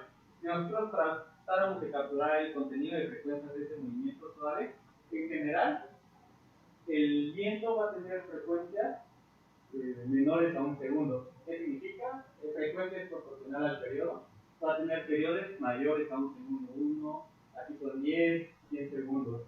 Tiene un rango de frecuencias muy bajo, un rango de periodos muy alto. En cambio, los sismos, en general, salvo la Ciudad de México, que es una excepción notable, el contenido de frecuencias de un sismo en general va a estar por debajo, un periodo menor a un segundo, frecuencias altas, ¿no? Entonces, por ejemplo, frecuencias de 1 a 10 Hz, contenido de periodos entre 1 a 0.1 segundo. Aquí es donde se va a almacenar el máximo de frecuencias de un sismo, ¿no? De contenido de frecuencias. Y en general, una regla no tan exacta, pero si podríamos poner es que menos de un segundo en general vamos a tener edificios bajos, ¿no? En realidad, a menos de que tengamos condiciones muy características del suelo, en general vamos a ver que la mayoría de colapsos en sismos ocurren en edificios de 2, 5, 8 pisos. La Ciudad de México, como mencionaba, es un caso aparte porque podemos tener el pico de respuesta hasta en 2.5 segundos. Pero bueno, quitando la Ciudad de México, en general van a ser edificios cortos o medianos los que colapsan. En puentes, en edificios altos, es muy común que los edificios altos puedan tener un balanceo, un movimiento debido a la respuesta del viento. Y un problema muy particular también de viento son los puentes atirantados o los puentes colgantes. Seguramente han visto por ahí, si buscan en internet, buscan puente Tacoma Narrows, es un puente que estaba enfriado en los años 50. Entonces era un puente extremadamente flexible, con un periodo bastante largo. Pues, periodo largo, con una frecuencia también de periodos largos, ocasionó que este puente entrara en resonancia y colapsara. Y el colapso de este puente se dio ante no se dio ante la ráfaga de diseño, se dio ante una ráfaga aproximadamente como el 70% de su ráfaga de diseño. O sea, fue una magnitud de carga relativamente baja, pero con una frecuencia que coincidió con el periodo natural del puente. Entonces, como mencionábamos, estudiar los efectos del viento en las estructuras es un problema complejo, ya que involucra varias variables. Entonces, una de las variables, la velocidad del viento es variable con las condiciones de frontera y con la altura. ¿Cuáles son las condiciones de frontera? Dependiendo qué tengamos en nuestros alrededores de la estructura, estos alrededores de estructuras, llámese un bosque, llámese la ciudad, puede generar cierta rugosidad, cierta fricción en el viento. Entonces, ¿qué es lo que hace? Baja el perfil del viento. En cierta medida, como que nos amortigua un poco el viento. Si nosotros aquí, en vez de tener árboles, un sistema urbano, tuviéramos una playa o un desierto que fuera una planicie de cientos de kilómetros, pues vamos a tener un un perfil de velocidades de viento bastante elevado, porque no hay nada que nos ayude a mitigar este viento. Y a la vez, como este viento se va frenando con lo que tenga en la superficie, este viento va a ser variable en función de la altura, como mencionábamos ahí. Entonces, esta es la primera complejidad. Cuando estudiamos los sismos, asumimos una aceleración del terreno que se viene desde la base y vamos estudiando esa amplificación conforme vamos yéndonos en la altura de la estructura. En el caso del viento, no, vamos a tener una función de carga distinta para cada altura de la estructura. Por ejemplo, allá es el registro de una tormenta con viento a 12, 64 y 153 metros. Entonces, si se dan cuenta, uno no coincide. El contenido de frecuencia con la que va variando el viento no es el mismo para 12 segundos que para 12 metros que para 150 metros. Y en general, prácticamente en 150 metros tenemos como entre 1.5, 1.7 hasta casi el doble de velocidad de viento que a 12 metros. Y bueno, muy similar a como lo conocemos como el coeficiente sísmico y el método estático, también para simplificar todo este rango de problemas, los técnicos realizan simplificaciones para estudiar el viento de manera estática.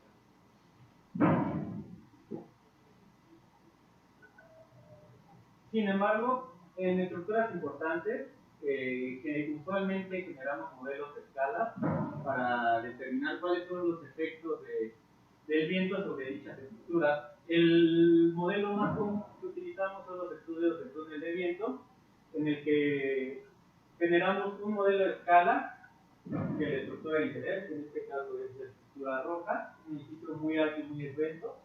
Aquí se hizo un paso más allá, se modeló, digamos, todas las soluciones de frontera inmediata, de edificios que son los edificios altos que ya existen alrededor. Y si se dan cuenta, hacia atrás se ven como unas fichitas que parecen dominó. Estas fichas se ponen intencionalmente para generarle al terreno cierta rugosidad y ayude a que dé un perfil de viento realista. Y si se dan cuenta, hasta atrás, donde está el ventilador del túnel de viento, como que hay un acceso trapezoidal, donde abajo es más estrecho y arriba más amplio. Eso también se da intencionalmente para cambiar desde que sale, digamos, el fluido del ventilador, ya tenga un perfil de velocidades de viento. Entonces, ¿qué se hace cuando se hace un estudio de túnel de viento, que es un problema bastante complejo? Se estudia una velocidad. Esta velocidad es un vector que es variable en función del tiempo. Se saca una densidad espectral de qué contenidos de frecuencia tiene el viento en cierto lugar, ¿no? En este caso es la ciudad de Nueva York. Se estudia con registros meteorológicos, se estudia el contenido de frecuencia que tiene el viento ahí. Aquí se estudia, se le llama la admitancia aerodinámica. ¿Qué forma tiene mi edificio? Son bordes cuadrados, son bordes circulares, bordes redondos, tiene una fachada muy particular con bordes muy erráticos o con bordes muy característicos. Cada tipo de fachada o cada forma de edificio va a generar una respuesta muy distinta. ¿Por qué? Porque cuando el viento pega contra la estructura, genera una respuesta aerodinámica. Y como sabemos, por ejemplo, los coches, no hay coches que generan mayor resistencia al viento, los coches cuadrados que teníamos antiguamente, y en general hoy en día tenemos, casi todos los coches tienen la mayoría de los bordes redondeados, incluso aunque sean coches cuya intención sea ser medio cuadrados, tienen los bordes redondeados para mejorar esa aerodinámica. Entonces se estudia la aerodinámica de la estructura, y en cada altura puede tener una condición aerodinámica distinta. Esta aerodinámica influye con la fuerza, porque la fuerza en general va a ser función de la velocidad, pero a la vez va a ser función de la aerodinámica de la estructura. Esto nos va a dar un contenido de frecuencias de fuerzas. Vamos a conocer con qué frecuencia le estamos sintiendo la fuerza de centrífuga en cada punto de análisis. Entonces, con este contenido, digamos, con este resultado, podemos determinar la respuesta estructural del edificio de estudio. Generamos la respuesta estructural y con esta respuesta estructural generamos una densidad espectral de todas las respuestas. Y después de que hicimos todo este proceso, hasta este punto vamos a ver si la respuesta estructural de nuestro edificio genera algún tipo de respuesta que sea contraria al confort de los habitantes del edificio. Y eso lo vamos a ver en la siguiente diapositiva. Entonces, ¿por qué estudiar los edificios altos ante túnel de viento? Como les mencionaba, los edificios altos tienen periodos largos. Podemos tener fácilmente edificios con periodo de 3, 5, 6 segundos. Entonces, esos están en rangos que se ven excitados por las frecuencias de viento. Entonces, cuando se hacen los estudios de túnel de viento, se hace el estudio, digamos, práctico, se construye el modelo de escala, y este modelo de escala en general se complementa con un modelo aerodinámico, un modelo de mecánica de fluidos. Entonces, se determina cómo todas las condiciones de frontera que existen aquí influyen en la respuesta de la estructura, y los códigos internacionales, especialmente el estándar ISO. El estándar ISO da un contenido de aceleraciones pico que puede tener tu estructura en ciertas frecuencias. Entonces, por ahí hay una línea que dice 1 y una línea que dice 2. Entonces, en ciertas frecuencias que son en general entre 1 a 0.5 segundos, que es de 1 a 2 Hz, el ser humano es especialmente particular a esos movimientos, por varios estudios que se han hecho de confort humano. Entonces, tratamos de mantener esas aceleraciones al mínimo posible para que evitar incomodidad en los ocupantes. Y por ahí hay dos líneas, uno marcada como oficina, el número 1, que tiene mayor tolerancia, y el número 2 como residencia, que tiene menor tolerancia. ¿Por qué? Imagínense que ustedes trabajan en el piso 50 de determinada torre, ¿no? Si es un día con ráfagas de viento particularmente altas, es muy probable que sientan cierto balanceo, pero va a haber un punto en que el balanceo va a ser prácticamente imperceptible. Pero si, digamos, esto excede las frecuencias tolerables, van a generar que ese balanceo sea perceptible y puede generar incomodidad. En algunas personas puede generar mareo, e incluso hasta psicológicamente da una percepción de inseguridad, ¿no? De por qué se está moviendo el edificio. Las oficinas tienen un rango de tolerancia, ¿por qué? Al final tú vas, trabajas en tu oficina, aunque estés sentado en una computadora o estés sentado en un escritorio, en general siempre estás haciendo algún tipo de actividad, escribiendo, tecleando, te paras, regresas a tu lugar, dan las 6 de la tarde, esperemos, y te vas a tu casa. En una residencia, ¿no? Tú llegas, si es una tormenta que está ocurriendo durante la noche, tú estás completamente quieto en tu cama intentando dormir. Entonces, si estás en tu cama y mientras estás en tu cama estás en ese mismo piso 50 y se está balanceando, tú eres muchísimo más susceptible a las vibraciones, más susceptible a cualquier balanceo que pueda existir en el entrepiso. Entonces, en general, las oficinas tienen un rango de tolerancia más alto a las operaciones que las residencias. Y en general, todos estos estudios, hay varios objetivos. Uno de los objetivos principales es obtener las aceleraciones de entrepiso para determinar si el confort de los habitantes va a ser satisfactorio, o se tienen que tomar medidas, ya sea para aumentar la rigidez, aumentar el amortiguamiento de estructura, disminuir la masa, aumentar la masa, etc. Pudiera ser que también estos estudios de túnel de viento sirven para diseños de fachadas. Los códigos tienen ciertos parámetros para meter el viento de forma estática, que en general, como estos parámetros tienen que abarcar, pues la mayoría de los casos que va a ocurrir en la práctica son conservadores, Entonces hay quienes hacen este estudio del túnel de viento para optimizar fachadas. Porque si vas a recubrir 70.000 metros cuadrados con vidrio y tienes que diseñar los anclajes, tienes que diseñar los muros cortina de esto, pues te conviene diseñarlos con una fuerza reducida, pero que esté en el rango de seguridad. Y en edificios altos vimos anteriormente que la respuesta sísmica para periodos altos es baja. En general hay zonas, va a haber zonas donde el diseño de la estructura, las mayores fuerzas van a provenir más por el viento que por el sismo. Y particularmente si nosotros construimos, por ejemplo, un hotel en una zona propensa a huracanes, por ejemplo Cancún o Miami, por ejemplo, en Miami es muy común que se hagan estudios de túnel de viento para ya edificios muy altos. ¿Por qué? Porque si tomamos la fuerza de diseño que genera el código para Miami, estamos hablando de prácticamente 320 kilómetros por hora, la velocidad de diseño. Es una velocidad altísima.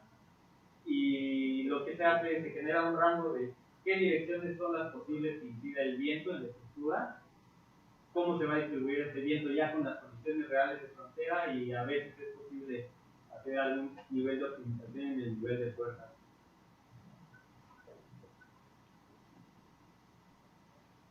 Y pues bueno, esto es el contenido de la presentación.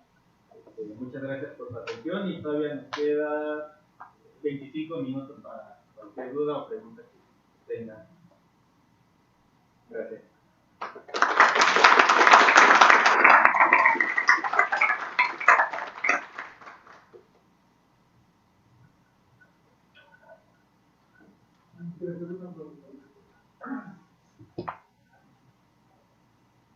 Algo que les haya dado curiosidad de la presentación, algún tema en particular que les interese.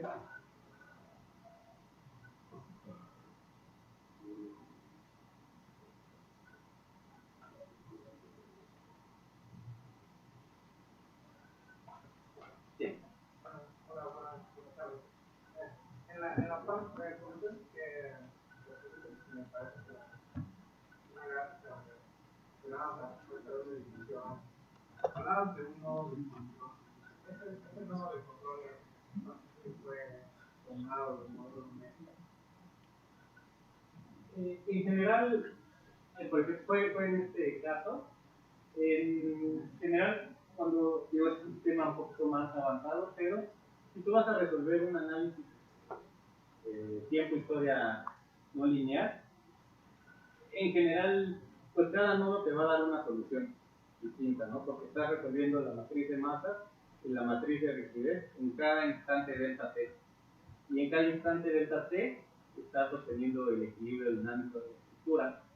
Entonces, tú usualmente, sobre todo en softwares un poquito más primitivos, o bueno, no tan visuales como, por ejemplo, esto fue en NetApp, pero por ejemplo, si uno usa OpenSea, tú cuando haces un análisis en OpenSea tienes que definir determinados nodos de control, donde quieras decir, quiero que en este nodo me guarde el desplazamiento. ¿Por qué? Porque a lo mejor haces un análisis paramétrico para ver en dónde van a estar tus máximas respuestas, y que sabes que mi máximo desplazamiento va a estar en el nodo 523. Entonces en el 523 le pongo que me vaya guardando todos los resultados en función del tiempo de ese nodo. Y con todos esos resultados en función del tiempo puedes generar contenidos de frecuencias, puedes tener tratamientos, puedes generar gráficas de distorsiones, envolvente distorsiones para un caso, para distintos casos, o después, ¿sabes qué? Quiero que me grabes la relación de desplazamiento en el nodo de columna 1 y nodo de columna 2, llámese inferior y superior, y quiero que me grabes el cortante que pasa por esa columna. Con esos tres parámetros tú puedes generar un diagrama de histérisis en un software de análisis sin necesariamente recurrir a las herramientas automáticas. Y hay veces que hasta se puede ser más útil generar, digamos, los nodos de control.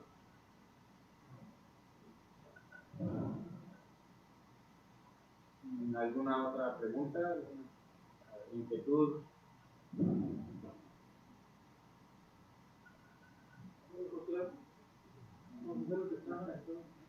Saquen las otras, por favor. Yo tengo una duda.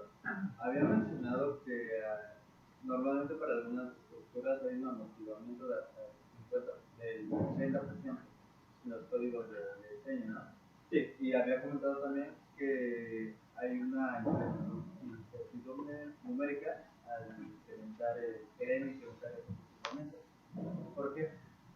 ¿Por qué? Porque en general casi todos los software de análisis van a asumir que el periodo amortiguado es igual al periodo no amortiguado. Entonces, cuando le empezamos a agregar amortiguamientos muy fuertes, lo que tenemos que decirle al software, si estamos haciendo un análisis no lineal, es que redefina la matriz de rigideces en cada paso que va resolviendo. Entonces, si va redefiniendo la matriz de rigideces en cada paso que va resolviendo, numéricamente se vuelve muy extenso y hay veces que se puede desbordar el análisis. Una simplificación que se usa para evitar que se nos desborde el análisis es asumir que el amortiguamiento es proporcional a la matriz de masa y rigidez, que se le llama amortiguamiento de Rayleigh. Y el problema del amortiguamiento de Rayleigh es que también para amortiguamientos muy bajos o muy altos, a veces puede también desbordarse numéricamente. Entonces, tienes que variarle los parámetros de solución a tu modelo, porque pues se sale, como estás cambiando la matriz de rigidez una y otra vez, pues empiezas a hacer toda esta solución mediante aproximaciones, ¿no? Tú le das un parámetro de aproximación con el que tú te sientas cómodo, ¿no? Pero generalmente va a haber una diferencia en el equilibrio y esa diferencia queda como basura numérica. Entonces, si tú juntas mucha basura numérica, pues te puede desbordar el análisis porque puede que ya no converta.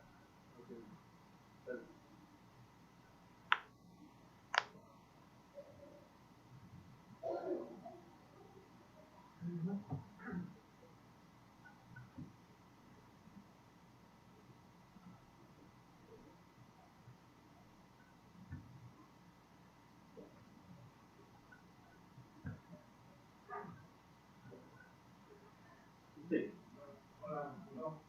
Entonces, hablamos de la dificultades que nos presentaban la parte de comportamiento de la estructura y demás. Dentro de esas características que nos daban la parte de la financiera. Sí. Entonces, bueno, yo no sé acerca del tema, pero quizás a veces para poder analizar sistema de pistas, de inicial, pueden ver más tipo dinámico. Yo le pediría que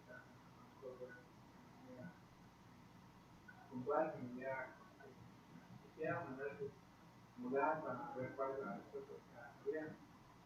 Entonces ahí me surge la duda de cómo definiría yo la parte de la masa que va a acelerar para que me diera la respuesta en cada tablero. Concretamente la parte de la secuencia de sí. Bueno, pues que me cobra la primera instancia comparable con la parte de los estudios de dinámico y decir o no iniciar la parte de estos entonces dimensiones. Claro, eso es una excelente pregunta. Tú, por ejemplo, si vas a analizar la frecuencia de un sistema de pisos, existen ya algunos métodos simplificados que toman los reglamentos en función de los desplazamientos y el peso del piso, pero en general esos métodos están muy enfocados para, ¿cómo se llama? Para actividad humana. Si tú tienes un equipo muy particular, que sabes que le va a meter cierta frecuencia a tu estructura, en general lo que te conviene, si es una losa de compresor, pues te conviene dispersar una regla no escrita, podría ser el clavo entre 15, tal vez. Ahí lo que te conviene es hacer un análisis de sensibilidad. A lo mejor puedes dispersar a L entre 15 tu clavo, y luego lo dispersas a L entre 12, y luego L entre 17 y L entre 20. Haces un rango de dispersaciones. Y si tú graficas el periodo fundamental entre estas dispersaciones, va a haber un punto donde tu periodo va a ser muy similar entre cada dispersación. Si le das una dispersación muy baja, por ejemplo L entre 2, L entre 3, te va a cambiar el periodo.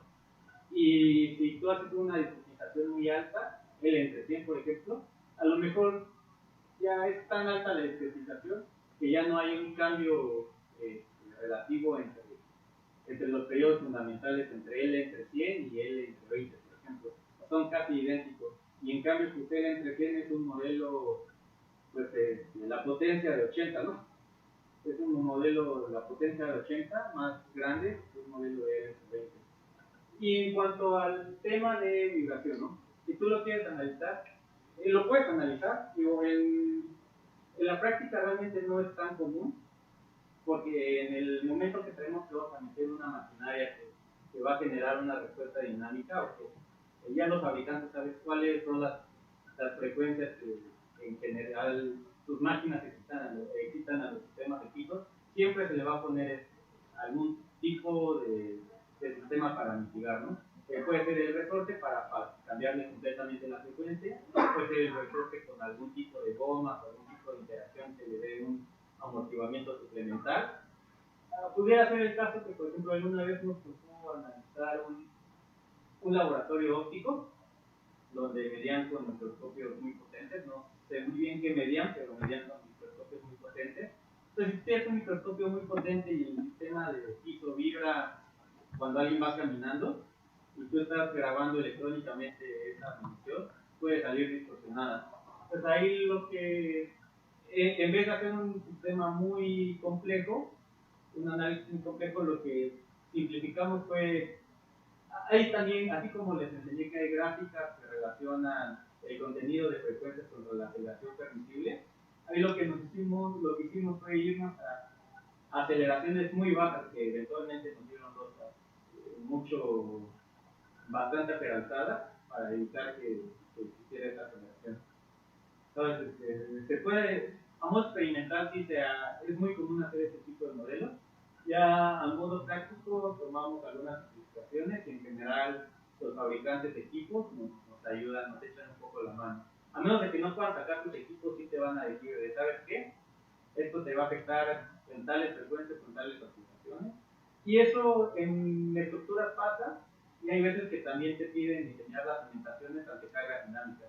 ¿Por qué? Porque si tienes una carga dinámica, también puedes generar una compactación dinámica en el suelo y tener otro tipo de problemáticas. Sí. La dirección a la cual se ensayan los modelos en un estudio de viento es con respecto a las condiciones ambientales reales del proyecto o como simplificaciones, por ejemplo, sismo, bueno, sí, viento, viento. En general, lo que se hace primero es, se hace este estudio meteorológico. Lo que hacen los estudios de viento, buscan la estación más cercana al lugar de análisis, y lo primero que hacen es sacar de dónde vienen usualmente el perfil de vientos más fuertes. Entonces, las estaciones meteorológicas tienen la velocidad en función del tiempo, la velocidad correcta, pero también tienen no sé cómo se llama la cosita que va girando conforme va incidiendo el viento. La rosa, exactamente. Tienen la rosa, entonces con la rosa registran la velocidad del viento y la dirección. Entonces sacan un perfil que a lo mejor pueden decir a 20 grados noroeste. Vimos que usualmente, estadísticamente, es el lugar de donde vienen los vientos más fuertes, ¿no? Y a lo mejor a 40 grados surponiente, suroriente, vemos que la velocidad del viento en general estadísticamente fue la más baja. Entonces se genera como una gráfica pastel con los perfiles de velocidades de viento, y lo que hacen es el modelo de túnel de viento.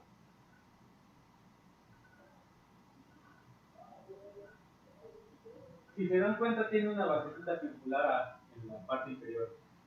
Esta base circular la van girando a cada 10 grados.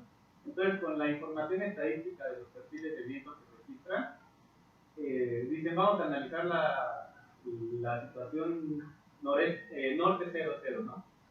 Completamente norte, y meten el perfil estadístico de vientos que generaron. Todos la rotan 10 grados, 20 grados, y sacan 36 perfiles, y sobre esos 36 perfiles ellos los consideran como un número suficiente para capturar la respuesta completa de viento. Y en general lo que van a hacer es estos laboratorios de túnel de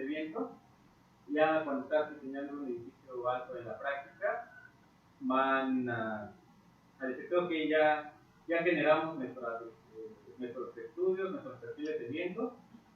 A lo mejor en vez de darte, si cambia mucho entre y cada 10 grados, te dan las fuerzas en cada entrepiso, fuerzas y momentos proporcionantes en cada entrepiso, para que tú los incluyas en el centro cosmético de tu modelo.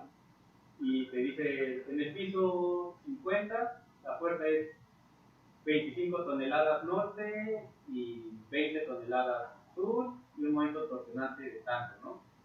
En el piso 49 te dan un valor distinto, ligeramente distinto, y así te dan, digamos, un envolvente de fuerza para cada entrepiso.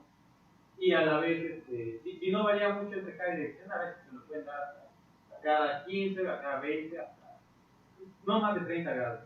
Sí he visto a cada 20 grados. Entonces, esa es, digamos, la forma con la que se determinan el perfil de viento. Y tú lo que tienes que hacer en tu modelo es generar 30 casos de viento, 36 casos de viento, y todos los corres y generas un envolvente diseño para esos 36 casos de viento. Yo, en general, incluso la Ciudad de México es muy particular. En general, sí nos ha tocado que gobierne un poquito el viento sobre el sismo, pero la generalidad va a ser que gobierne el sismo en la Ciudad de México, aunque sí hay un par de edificios aquí en la ciudad que se le han metido amortiguadores para vientos, como el de Schloss Lamper.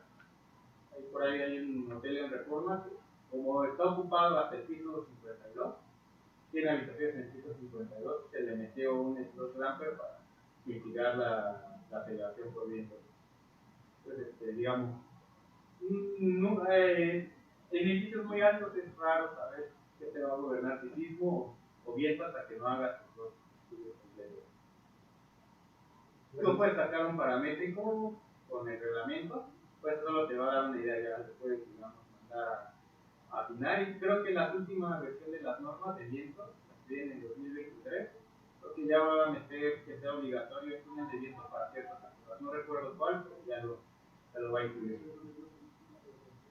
Nice. ¿Qué relación existe entre la ley de atenuación y peligros y la ley de atenuación? Yo, bueno, la he visto más en sismo, pero si ocupan bien, igual. Las leyes de atenuación funciona distinto porque, y es muy variable de los lugares. Por ejemplo, si tenemos, estamos analizando, digamos, algo en la Ciudad de México, seguramente los modelos meteorológicos van a registrar el tipo de tormentas que usualmente tenemos en la Ciudad de México, que a lo mejor obedecen a un análisis estadístico, no necesariamente un modelo de atenuación como el sismo, ¿no? De que tenemos directamente en relación de donde ocurre el sismo y la distancia y el tipo de roca que tenemos, se va atenuando la magnitud de las aceleraciones esperadas para cada periodo. En el viento es un análisis más estadístico, pero por ejemplo, el análisis estadístico puede ser muy diferente aquí en México que si hacemos en Cancún, ¿no? En Cancún tienen un análisis estadístico de cómo han sido los huracanes que han incidido. Entonces, lo que me parece que hacen ahí es un modelo de Monte Carlo para predecir cuál es el huracán probable que ocurra dentro de un periodo de retorno de 10, de 50 o de 200 años.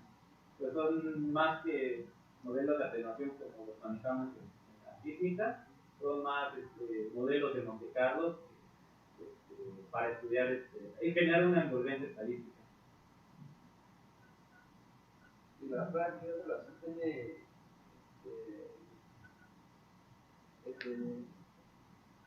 el riesgo sísmico con las leyes de atenuación? Esa es una pregunta que quizás quede un poquito corto en contestar. En general, así como hablamos de que las estructuras tienen un periodo, sabemos que los suelos tienen también un contenido de frecuencia característico, pero también a la vez los sismos, en función de su tipo de falla y profundidad, tienen también cierto rango de frecuencias características. Entonces, en esta parte el proceso ya matemático no estoy muy involucrado yo, pero sé que se generan curvas de atenuación para cada periodo estructural, ¿no? Para punto 1, punto 2, punto 5, un más comunes, y para cada rango de frecuencias, cada periodo, perdón, se va generando leyes de atenuación. Ahí un poquito más allá de esto, me complicaría un poco con esta. Sí. Mira, para un caso de revisión, por ejemplo, sabemos que, como estabas explicando al principio, pues los agrietamientos en concreto pues, van disipando la energía, ¿no? Y nos ayudan en este caso. Pero suponiendo, por ejemplo, en una edificación que ya ha sufrido una excitación dinámica considerable, en un caso de revisión, ¿cómo podemos tomar nuestro amortiguamiento? ¿Seguimos moderándolo con el 5%? ¿O cuál sería nuestro parámetro? Esa es una pregunta bastante interesante. En efecto, conforme una estructura tiene más edad y más sismos ha estado sujeto, va a tener mayor grado de amortiguamiento. Ahí, en general, si tú haces un modelo únicamente con planos y con inspección visual, tienes muchas incertidumbres, ¿no? Porque no conoces qué grado de agrietamiento va a tener cada uno de tus elementos estructurales, ¿no? Llámese columnas, traves, si tienes muros de cortante. Y hay un tema adicional que meter aquí. Los edificios aquí en México, sobre todo los edificios antiguos, siempre se ligaban los muros de mampostería a la estructura general. Que en general, en algunos casos ha sido benéfico porque le da un poquito más de resistencia, en algunos casos es contraproducente porque puede generar piso blando.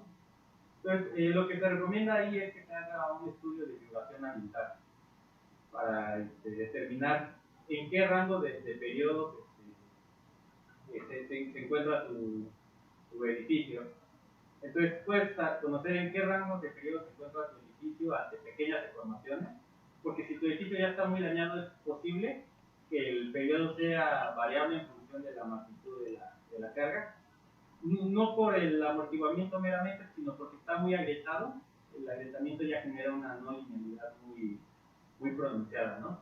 Entonces te conviene generar una vibración ambiental para obtener los periodos fundamentales de tu estructura, y tú calibras con los factores de amortiguamiento tu edificio para asimilar esos que los tienes mediante un estudio más avanzado. Pero en general, una vez que haces eso, tomas las consideraciones comunes, un amortiguamiento del 5%, que es el espectro de diseño, por ejemplo, de aquí de la Ciudad de México, ¿no? Pero ya calibrado. Sí, en vez de calibrar el amortiguamiento, que es todavía más complejo, calibra tu periodo de vida.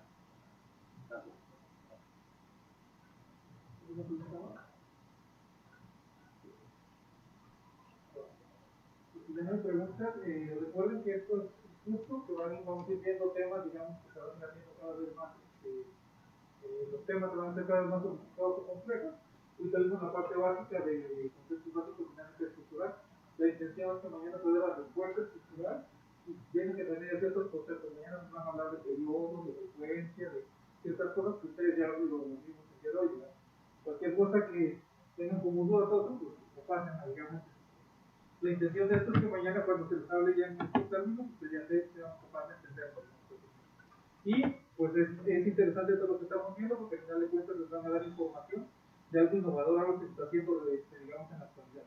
En los reglamentos, en los libros, casi no encontramos el diseño con disipadores o estos sistemas de control. Esto es, digamos, se está haciendo, se está desarrollando apenas, y qué mejor que tener, digamos, la información de estar en la práctica haciendo este tipo de diseños, digamos, y que van funcionando. Entonces vale la pena, digamos, que reflexionen lo que vimos hoy y pues, los conceptos que ya vimos, pues los tengan presentes para el día de mañana, y continuamos con el curso. Agradecemos su presencia, demos un fuerte aplauso a Marcos Lucilio.